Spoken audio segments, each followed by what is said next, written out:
सिद्धार्थ गौतम का जन्म 563 ईसा पूर्व में हुआ था, नेपाल के लुम्बिनी में। एक राजसी परिवार में। उनके पिता शुद्धोधन वो एक राजा थे। तो मतलब आप सोचिए, एक ऐसा माहौल जहां हर सुख सुविधा थी, जहां दुनिया के दुखों की परछाई तक नहीं पड़ने दी जाती थी, और शायद यही परछाई से दूर रखने की कोशिश ही उनके सवालों का कारण बनी। हाँ, वो जो कहानी है कि उन्होंने पहली बार महल के बाहर एक बूढ़े व्यक्ति को देखा। हाँ, एक बीमार व्यक्ति, एक शव और फिर एक शांत तपस्वी को देखा।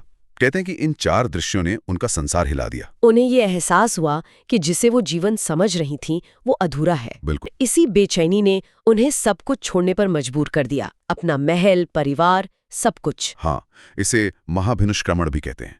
वो सत्य की खोज में निकल पड़े। कई सालों तक उन्होंने बहुत कठोर तपस्या की, शरीर को कष्ट दिया, और फिर 35 साल की उम्र में बोधगया में एक पीपल के पेड़ के नीचे उन्हें उस परम ज्ञान का बोध हुआ जिसकी वो सालों से तलाश कर रहे थे। और उसी पल सिद्धार्थ गौतम बुद्ध बन गए। बुद्ध। ज्ञान मिलने के बाद वो रुके नहीं, बिल्कुल नहीं।